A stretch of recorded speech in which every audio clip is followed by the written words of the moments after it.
Assalamualaikum warahmatullahi wabarakatuh. Bismillahirrahmanirrahim.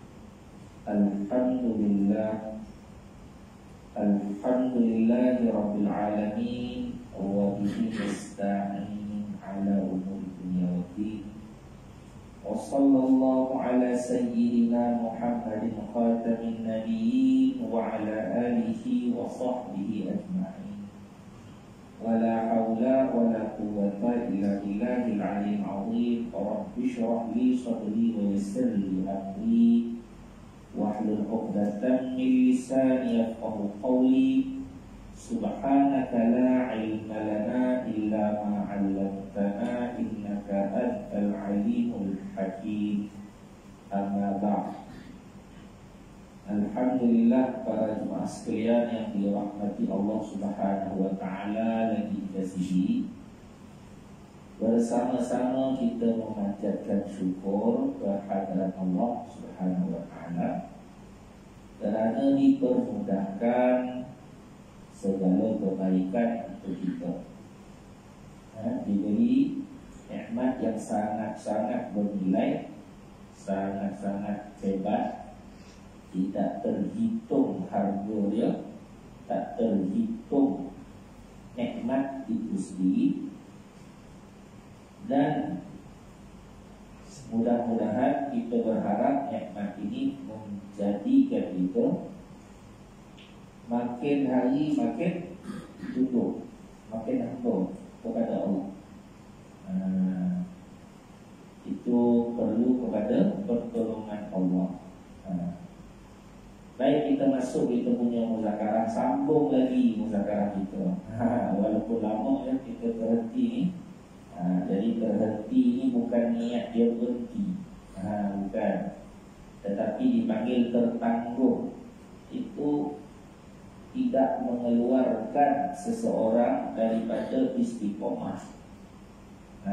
Itu satu poin yang Nabi penting kita nak faham. Kerana terkadang-kadang ada orang dia tak boleh tolerate betul.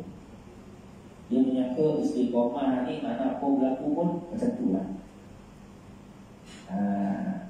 Padahal hakikat istiqomah itu ialah suatu pendekatan hati yang tidak lagi berbolak-balik. Istiqomah atau mustaqim, jalan yang lurus. Hati, betul kan? Ketika seseorang itu dia telah diberi Allah Ta'ala istiqomah, maka amalan tadi dia akan tinggal walaupun apa berlaku. Maksudnya sekiranya ada halangan, itu adalah tangguh yang sementara. Tangguh yang sementara. Tapi lepas itu ketika tiba, dia pun akan melakukannya kembali. Dan itu istiqomah. Bukan bermakna dah kita dah tak ada peluang masa sebelum ni, dah tinggal habis. Itulah kata tidak istiqomah. Okey? Ini penting sebab ada orang dia nak berkeras juga kan. Dia nak macam ni juga. Apa pun berlaku, semua dia keluar. Jadi jaga-jaga gitu. Waspada ya. Di dalam suatu kesulitan yang Allah Ta'ala berikan, maka di situ beribu hikmah Allah Ta'ala sembunyikan. Tengok ya, macam contoh kan yang berlaku sekarang ni kan, nampak ada setengah orang dia marah-marah tak? Kan, tengok berapa banyak sunnah kita dapat amal. Kalau sebelum ni kita ni kalau ambil wuduk mesti kat sini. Kan? Dia wuduk mesti kat masjid, kan? Tapi sunnah yang Nabi ajar sebenarnya mana? Di rumah, subhanallah. Tapi kerana lalainya kita mesti nak ambil kat masjid juga. Kita tak ambil kat rumah.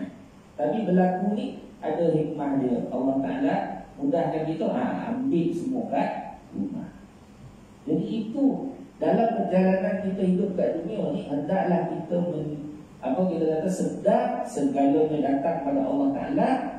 Dan pasti ada pelajaran yang Allah Ta'ala siapkan untuk kita. Itu kita nak belajar. Dan kehambaan kita, bagaimana kita nak mengatasi. Kerana kita makhluk yang paling mahal ni, yang dipanggil khalifah, yang mentadbir alam. Baik, kita punya muzakarah masuk hadis 43. Masih lagi kita di dalam bab sabar. Apa buahnya sabar? Tengok hadisnya. An Anas radhiyallahu anhu qala Rasulullah sallallahu alaihi wasallam, idza arada Allah bi 'abdihi khairan ajjala lahu al-'uqubata fid dunya wa idza arada Allah bi 'abdihi asy-syarra amsaka 'anhu bi dhanbihi hatta yuwafiya bihi yaumil qiyamah. Ya Allah. وقال النبي صلى الله عليه وسلم إن عظم الجزاء مع عظم البلاء وإن الله تعالى إذا أحب قوما ابتلاهم فمن رضي فله الرضا ومن سخط فله السخط. رواه الترمذي وقال حديث حسن. Diriwayat daripada Sayyidina Anas radhiyallahu anhu, beliau berkata, Rasulullah sallallahu alaihi wasallam bersabda, apabila Allah Ta'ala mengkehendaki kebaikan kepada seseorang hambanya, maka Allah Ta'ala akan mensegerakan untuknya ukubah. Ukubah pembalasan di dunia. Pembalasan di dunia. Adalah akibat yang tak elok, yang tak senang.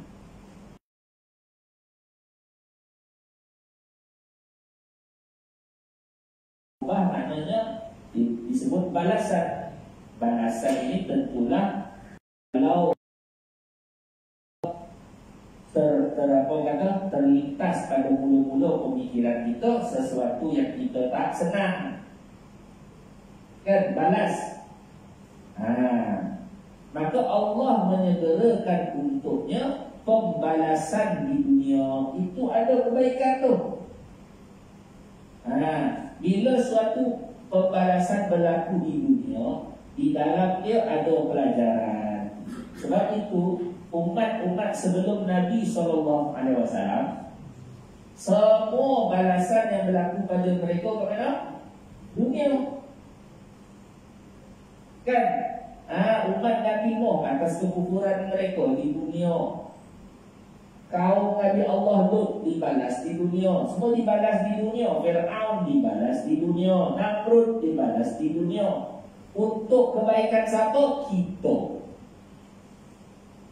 Okay? Bukan untuk mereka, tapi untuk kita. Pelajaran. Nak bagi tahu cerita dia ada pelajaran. Mana dapatlah kita belajar. Satu, setiap perkara yang berlaku di dunia, pelajaran untuk kita. Dan satu lagi yang dalam hadis ini disentuh sebenarnya ialah tentang diri seseorang. Ini yang pertama tadi saya menyentuh bahawa dalam kesulitan atau pembalasan itu ada pelajaran, kan? Jadi dalam kesulitan itu ada pelajaran itu umum untuk diri kita pun, dan berlaku pada orang lain pun kita belajar, kan? Bukan yang berlaku pada kita saja, tapi berlaku pada semua orang pun kita belajar. Dan satu lagi disebut apabila Allah menghendaki seseorang itu kebaikan, pada seseorang hamba itu kebaikan, Allah Ta'ala akan beri pembalasan pada dia, kerana di dalamnya juga ada hikmah, iaitu pengampunan dosa, kan? Dia ada ujian di situ, dan dia ada pengampunan dosa, dan dia ada pelajaran untuk akal. Pengampunan dosa itu keperluan kita di akhirat, kan? Akhlak terpantul, maksud tu terpantul akhlak tu. Kita kan, contoh, kita ni, kita tengok sebidang tanah, ya, sebidang tanah. Dalam dia ada apa? Kita tak tahu, melainkan kita kena korek dia. Kita korek dia, kita jumpalah dalam tanah tu macam-macam. Begitulah apa yang ada dalam hati manusia ni, kebaikan ke keburukan.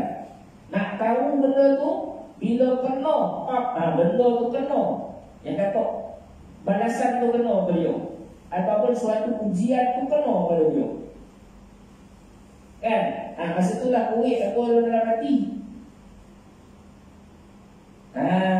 Korek dia apa dalam hati kita masa balasan. Sebab suatu ujian tu bila dia kena kat mana sebenarnya?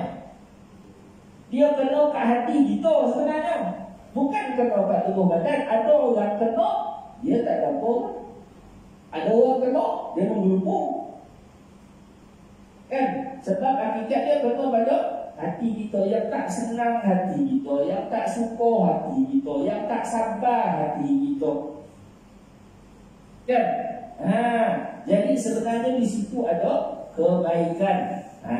Dan kalau disebut, di sinilah hikmah kita belajar bahawa kita bersangka baik pada semua orang. Itu pun hikmah kita belajar. Sebab apa? Ada orang yang mana kita nampak, kita terlihat di hadapan kita seolah-olah sesuatu itu merupakan azab untuk dia. Sesuatu itu seolah-olah disebut dia merupakan azab. Jangan kita kata ni dia kena azab Allah ni. Tak boleh. Kita tak tahu barangkali yang datang itu adalah pengampunan dia ataupun kebaikan untuk dia. Sebab Nabi beritahu ni, pada suatu pembalasan yang berlaku kat dunia, Nabi kata apa? Allah nak kebaikan dia. Nampak tak? Maksud dia, bila berlaku suatu keburukan pada satu orang hamba yang kita sebut sebagai ujian ataupun zahir kita nampak pembalasan, maka Nabi beritahu Allah ingin kebaikan untuk dia.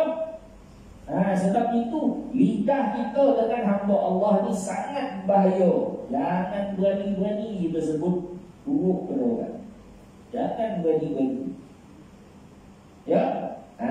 Sebab barangkali ada setengah orang dia berkata, ataupun guru dia berkata bahawa apa yang berlaku pada saudara kita itu juga untuk pelajaran kita. Apa yang berlaku pada ujian yang berlaku pada saudara kita itu juga ujian untuk kita.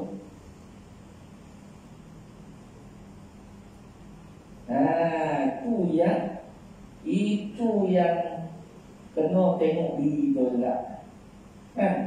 Yang disebutkan nak menjawab soalan kubur, ataupun disebut sebagai tanda-tanda keimanan. Benda tu jawapan dia bukan dalam lidah, dengan lidah kita. Kat dunia ni tukang cong ni lidah ni, tukang cong, dia cakap itu, dia putar alam semua. Tapi perbuatan kita itulah jawapan ke alam kubur nanti. Perbuatan kita, tindakan kita, pendekatan kita. Satu Nabi bagi tahu 3 perkara. Dalam menghadapi keburukan pun 3 perkara, dalam kebaikan pun 3. Dan ketiga, kita berupaya dengan tindakan. Kalau tak mampu dengan ucapan, tak mampu lagi dengan hati. Sama juga dengan kebaikan. Ketika mana ada kebaikan, kalau terbaik kita mampu menyampaikan kepada orang. Tindakan kebaikan, Allah beri kita sesuatu kebaikan, lalu kita bergerak kepada hamba-hamba Allah untuk sampaikan kebaikan tadi. Tindakan nombor 1. Kalau tak upaya, ucapan. Kita tak mampu nak buat sesuatu kebaikan tadi, lalu kita mengajak orang lain buat kebaikan tersebut.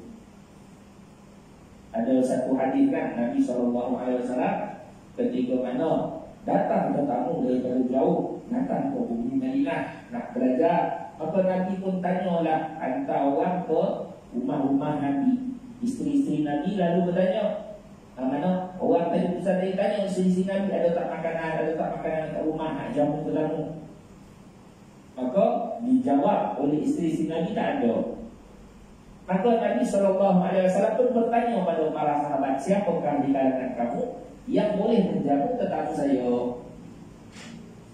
Maka sahabat pun terima. Rasulullah, saya nak jamu tetamu tuan. Maka Nabi sebut hadis ni, barang siapa yang menunjukkan jalan kebaikan kepada saudaranya, maka seumpama dia melakukan perkara tersebut. Dan Nabi tunjukkan. Kan? Ini kan contoh untuk kita. Kalau semua je bagi kat Nabi, kan? Nabi setiap kali datang Nabi bagi makan, kita lah tak dapat belajar. Kan? Kita lah tak dapat belajar. Rugilah kita. Maka ditunjukkan ada juga bahagian umat di zaman Rasulullah SAW diberi kesempatan melakukan kebaikan. Pelajaran. Kan? Baik. Dan apabila Allah ingin membiarkan sesuatu hamba itu dengan keburukan, maka Allah Ta'ala akan menahannya dengan dosanya. Allah membiarkan dia dengan dosa. Apabila Allah Ta'ala mengkehendaki untuk membiarkan keburukan pada seseorang hamba, maka Allah Ta'ala membiarkannya dengan dosanya, sehingga dia dibalas di hari akhirat nanti. Sehingga dia dibalas di hari akhirat. Jadi balasan di hari akhirat, itulah tak ada pelajaran kita kat sini dah. Sebab akhirat bukan tempat belajar lagi lah. Akhirat kalau diazab, maka azab tu tak ada hikmah lah, tak ada belajar, tak ada apa lah. Itu memang azab seazab-azabnya. Tapi kalau dunia, benda tu masih ada pelajaran, masih ada hikmah, masih ada, kita kata, ruang untuk bertaubat. Banyak betul. Masih ada nama pengampunan dosa, masih ada untuk peningkatan darjat, masih ada semua. Tapi kalau di azab akhirat, tak ada.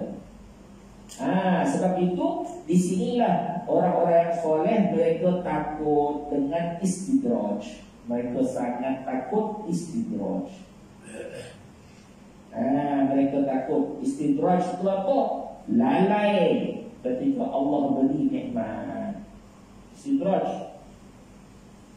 Sombong ketika diberi nikmat ibadah. Istidraj.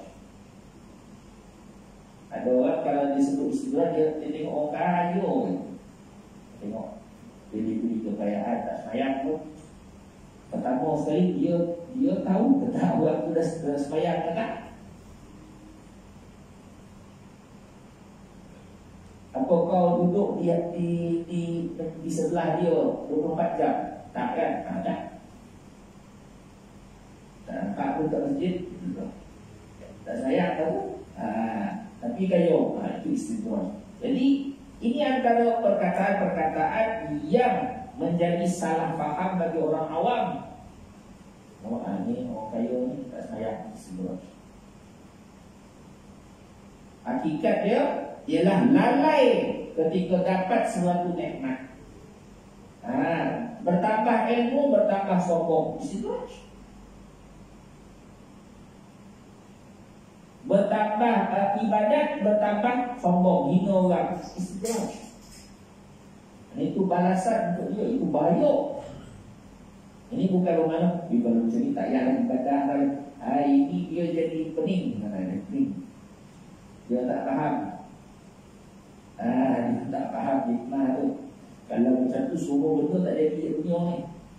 Kan kalau kita kata kau jangan jadi doktor ya, nanti ada orang mati. Dia kata kan tersilap mati orang. Dia tengok tu tak ada doktor dunia ni. Dia pening. Kau jangan jadi komen ya, kalau tersilap kita orang rosak. Dia kata tak ada komen kat dunia. Kan ada pula kan, jangan jadi hafiz. Nanti kalau lupa Quran kena azab. Itu tak payah jadi hafiz. Ini dia silap. Dia kata jangan makan sarapan ni, buat silap-silap ni kena sakit. Apa? Kena sakit apa pula makanan ni. Pening. Itu nama dia pening. Dia tak memahami hikmah sesuatu. Maknanya ketika mana diberi rezeki kepada Allah, diberi rezeki kepada kita oleh Allah, apa juga sudut arah rezeki tadi, sesuatu yang Allah beri pada kita, jangan kita lalai. Jangan menjadikan itu sombong, jangan menjadikan itu kita hina orang, kita rendahkan orang. Jangan. Balik hati ke mengingat Allah, balik hati ke mengingat Allah. Ya Allah, segala puji bagi Engkau, dipermudahkan saya beramal ibadat. Kalau tak payah kan? Jadi sebab itu disebut, kalau di dunia benda tu masih lagi pelajaran, tapi kalau di akhirat, azab di akhirat, ya salam. Semoga Allah selamatkan kita. Dia yang memiliki dunia akhirat. Minta selamat, minta ampun daripada Allah Ta'ala terhadap kelemahan kita, kesalahan kita, dan minta keselamatan di dunia dan akhirat, karena Allah lah yang memiliki dunia akhirat. Bersabda Nabi SAW, sesungguhnya sebesar-besar balasan, mana ni kebaikan pahala pun dan kebaikan, pembalasan yang terbesar bersama besarnya ujian. Itu dia. Jadi ujian itu makin, kita kata, makin seseorang itu dekat, makin dia diuji. Makin dekat, makin dia diuji. Makin dekat, makin dia diuji oleh Allah. Jadi ujian sesuatu tak disenang oleh nafsu. Nafsu, kalau boleh tak naklah ujian, betul kan? Kalau boleh tak naklah ujian. Jadi bagi orang yang mencari redha Allah Ta'ala, maka dia akan, bukan dia minta, tak boleh juga. Ya Allah uji saya, tak boleh. Itu tidak beradab namanya, tak beradab kan? Mintalah ujian, tak boleh. Minta kebaikan, minta afiat, minta kebaikan daripada Allah Ta'ala. Ujian itu hak dia, bila dia nak bagi, kita tak tahu kan? Bila dia beri, masa tu tahu, masa tu lah zahir. Ada tak sabar dalam hati kita? Ada tak semua? Dan sesungguhnya, sama dengan hadis tadi, dan sesungguhnya Allah Ta'ala ketika mana menyayangi sesuatu kaum, maka Allah akan menguji mereka. Allah akan menguji mereka. Jadi ujian itu datang. Sebab itu Nabi sebut, orang yang paling tinggi kedudukan, para anbiya alaihissalatu wassalam, mereka diuji oleh Allah Ta'ala. Jadi bukan bermakna, kan kalau kita menyebut susah, tak syukur, jadi kita pun kata maknanya mengikutnya akan hidup tak syukur kan? Tak, bukan seperti itu. Jadi bagi orang yang kira redha Allah, mereka mendapat kenikmatan dalam mata ujian tadi itu. Kalau dalam pengikut ujian tadi itu, mereka mendapat kenikmatan dari situ. Mereka diberi oleh Allah ketenangan. Dia tenang begitu. Itu tenang tu. Tenang tu daripada Allah. Betul. Ada guru yang ini tinggi sikit ya. Ada guru yang menyampaikan. Dia kata macam mana? Dia kata ketika seseorang mengingati Allah, begitu tulus ingatan dia kepada Allah, sehingga dia tidak pun meminta ketenangan itu. Sehingga dia pun tidak meminta ketenangan itu. Itu hak Allah Ta'ala. Maksudnya nak bagi tahu lurusnya, dia punya hati dia tu dalam ingat kepada Allah. Tenang tu pasti Allah akan beri. Tak usah diragukan. Itu janji Allah kan? Tapi nak beritahu pendekatan hati dia tadi tu. Kan kita tengok. Ini satu. Sebab tu kadang saya sebut betul. Kenapa? Sebab ada orang kan ketika kita nak senang, kita solat. Ketika kita nak lapar, kita buat sesuatu amalan. Betul? Tak ada masalah. Benar. Tetapi pendekatan hati itu, apakah ketika kau melakukan sesuatu amalan tadi untuk tenang? Contoh, bahkan orang tu ialah orang yang diuji, diazab hati dia. Dia akan kata apa? Ustaz, saya dengar ada orang bagi tahu kalau nak tenang hati solat, gitu. Tapi saya dah solat dah. Hati saya tak tenang, gitu. Saya dah zikir dah, hati saya tak tenang.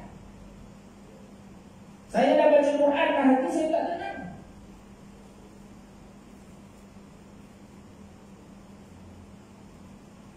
Hakikat dua orang ni hebat sebenarnya.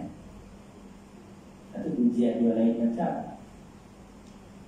Orang lain dia dapat dia tenang hati dia. Tak malah kita tak payah nak suruh nanti guna kan. Tak payah. Tapi maksud dia orang tadi dia, hakikat orang ni hebat sebenarnya. Ketika dia diberi oleh Allah Ta'ala ingat dalam hati dia kepada Allah, masa itu habis, selesai. Dunia dia akan tukar 360 darjah kembali terbuka,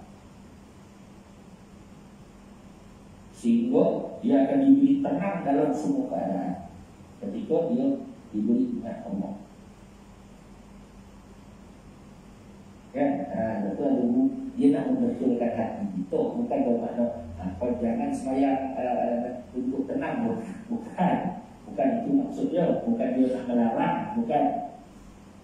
Tetapi dia nak membetulkan lurus hati itu dalam ingat dia kepada Allah dan yakin sebenarnya bahawa janji Allah pasti berlaku.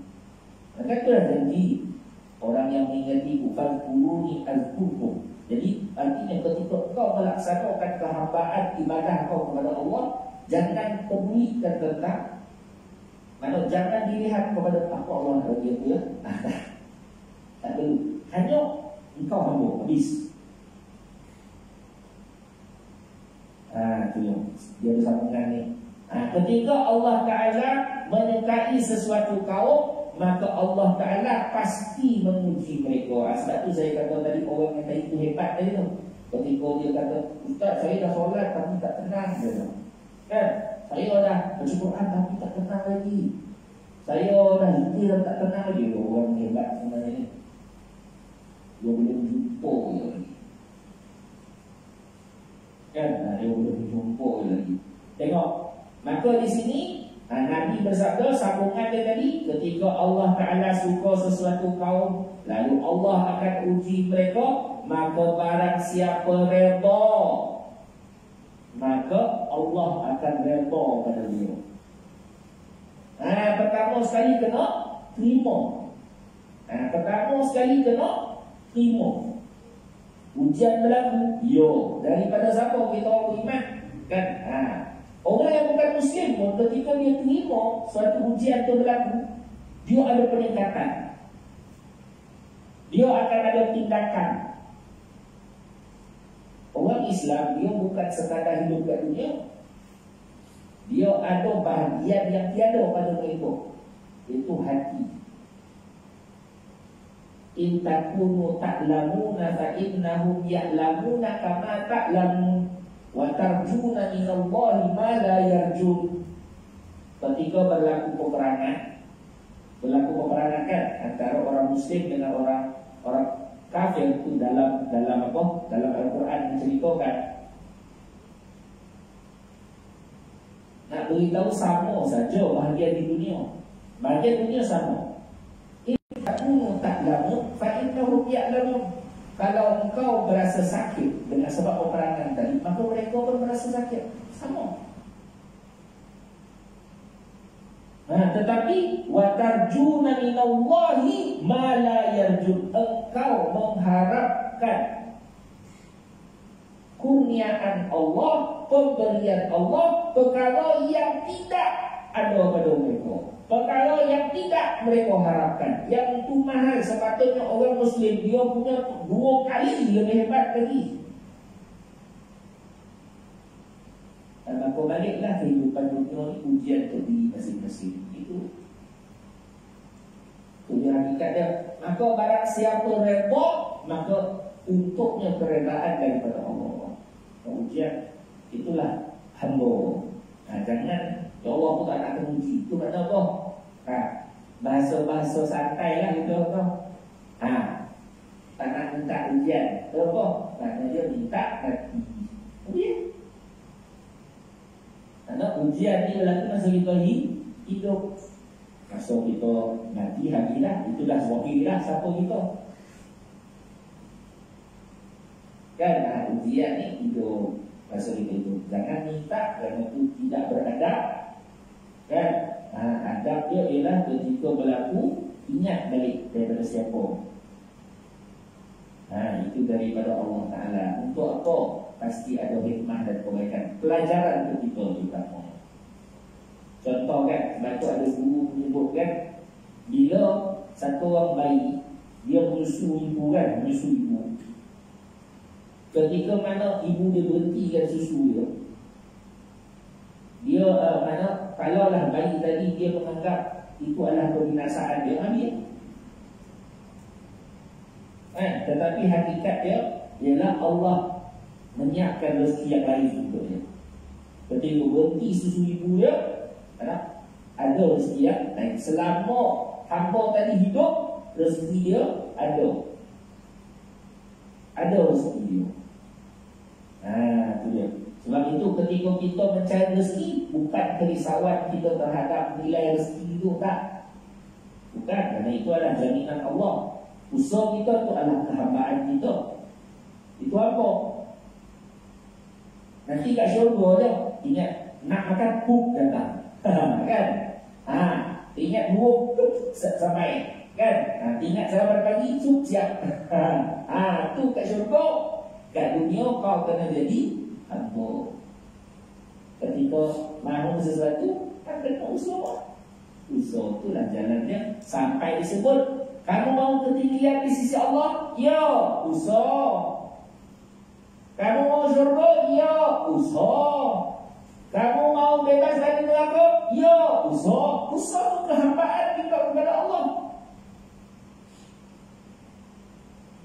Maka jangan keliru dengan maknanya kita kata jangan keliru dengan ketika disebut redha, disebut sabar, disebut tawakal. Jangan keliru dengan benda itu. Ini nak bagi jelaskan. Kan orang keliru tu dia kata saya sabar ya Ustaz. Mana sabarnya macam tu? Mana ada sahabat senyum? Senyum. Itu sabar. Boleh sabar. Boleh senyum. Sabar. Dia sabar. Itu mengeluh namanya. Bukan sabar. Lidah sebut sabar. Hakikat dia mengeluh. Tak apalah Ustaz, saya redha. Dia kata saya redha. Mana? Redha tu senyum. Allah, walaupun pedih kan, senyum je. Satu ketika dia disebut orang soleh ni, dia punya marah tu masih dia boleh senyum. Ya Allah, sangat hidup. Itu kalau kita buat nanya beliau tu, artinya nanya begitu sebenarnya. Nanya begitu Allah Ta'ala akan balas tu. Kan ada peristiwa yang kita baca dulu, hadis yang panjang tu berapa bulan Nabi tu, hadis Ka'ab bin Malik yang ketinggalan perang tu. Dan ketika Hadrat Ka'ab radhiyallahu anhu dipanggil menghadap Nabi, apa Hadrat Ka'ab kata? Ketika di situ dia kata, ketika aku dipanggil kepada Nabi, aku duduk dengan Nabi. Nabi pun tersenyum, senyum orang yang marah. Nabi tersenyum, senyum orang yang marah. Orang yang marah. Kita tak boleh pening bagi kita dengan kalimah itu. Macam mana? Kan ada orang marah belum? Kan? Itu yang begitu memang benar. Guru dia senyum dia anak murid tu patut kalau anak murid tu dia ada kebesaran dalam hati dia lah. Kalau tak gunung-guntung tak ada apa dah. Macam Bani Israel kan disebutkan, dah nak dia empat gunung. Baru dah. Okey. Dia tak ada langsung dalam hati dia terdetik, tergerak, takut kepada Allah Ta'ala, cinta pun tak ada. Dia fikir tu, ini saya orang pengempat ni, okeylah, buatlah. Semoga Allah selamatkan kita, ya Allah. Itu hakikatnya kalau balik kena minta kepada Allah. Maka orang yang redha, maka untuknya keredaan Allah. Dan orang yang murka, orang yang marah, dia tak terima, maka untuknya kemurkaan. Maka dia akan mendapat murka Allah. Di situlah kita kata pernah kan disebut, bahkan pernah saya bertanya dengan satu orang guru. Saya bertanya, di manakah kita nak cari redha Allah? Mana kita nak cari redha Allah? Maka dia menjawab, engkau redha terhadap apa yang Allah beri kepada kau. Engkau redha terhadap apa yang Allah beri kepada kau. Itu mula-mula hati. Jadi ini bukan bermakna kita tak boleh usaha, kita tak boleh bertindak, tak boleh kerja. Jangan salah faham. Redha ya Ustaz, saya dah baru senang, dah lahir tengok kodoh macam ni gitu. Redha ya Ustaz. Tengok orang yang positif dia hidup bersama. Ketika dia dilahirkan, contohlah daripada keluarga yang susah, contoh kan, keluarga yang susah semua, datang dalam hati dia kebaikan dan kasih. Dia kata, akan kuusahakan sesuatu agar mereka ni dapat kebaikan. Itu dia tanda dia dapat kebaikan dengan apa yang Allah beri tadi. Kan dia kau bolehlah lahir-lahir dah ayo. Saya lahir ni keluarga miskin. Macam mana? Kau bolehlah. Dia kata lahir-lahir keluarga ulama. Saya ni lahir keluarga orang susah, orang jauh pada Allah. Bahkan ketika datang kebaikan dalam hati, ya Allah, dengan kebaikan yang kau beri, akan kuusahakan bagaimana keluarga aku dapat. Itu dia, tengok. Yang tadi yang nama marah tadi, murka tadi kan, macam mana?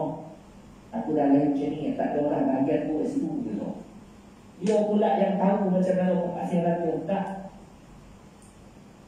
Tetapi ketika datang kebaikan kan daripada Allah Ta'ala tadi kan, dia menjadi sebab dia usaha. Dia bahkan dia rekod, dia kata, aku tahu aku lahir daripada orang yang susah. Itu ujian. Itu ujian daripada Allah Ta'ala.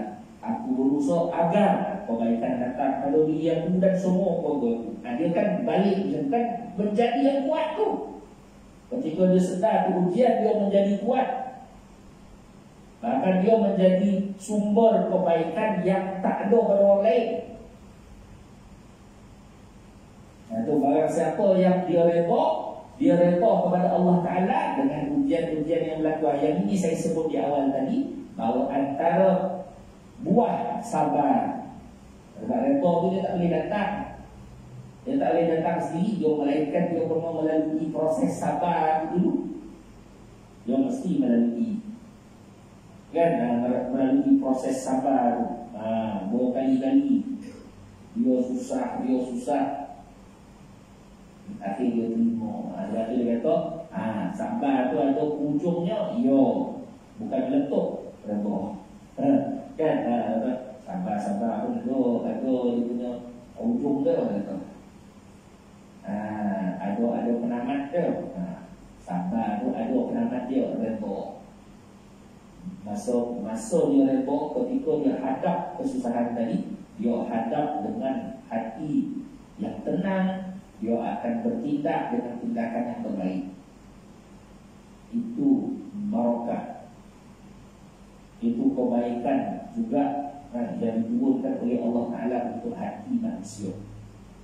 Semoga Allah Ta'ala kurniakan kepada kita kebaikan. Wallahu a'lam. Saya ingat sekadar itu pada pagi ini mudah-mudahan bermanfaat terutama bagi hati saya. Kata-kata itu saya tujukan pada hati saya, pada diri saya, mudah-mudahan diterima oleh Allah. Mudah-mudahan jadi sabab kebaikan, mudah-mudahan jadi sabab rahmat, mudah-mudahan menghampirkan diri kepada Allah. Dan kita semua sama-sama berdoa pertama kita minta kepada Allah dipermudah segala urusan kita, dipermudahkan urusan kita di dunia dan di akhirat. Rabbana atina fid dunya hasanah wa fil akhirati hasanah wa qina adzabannar wa adkhilna jannata al-abrar ya aziz ya ghafar ya rahim. Allahumma qina lana bi husnil khatimah, Allahumma qina lana bi husnil khatimah, Allahumma qina lana bi husnil khatimah wa la tuqim alaina ya Allah bi su'il khatimah. Allahumma inna nas'aluka khairan ma sa'alaka minhu nabiyyuka Muhammad sallallahu alaihi wasallam wa na'udzu bika min syarri ma sta'adaka minhu nabiyyuka Muhammad sallallahu alaihi wasallam. Anta musta'an wa 'alaikal balagh wa la hawla wa la quwwata illa billah. Subhana rabbika rabbil izzati amma yasifun wa salamun alal mursalin walhamdulillah.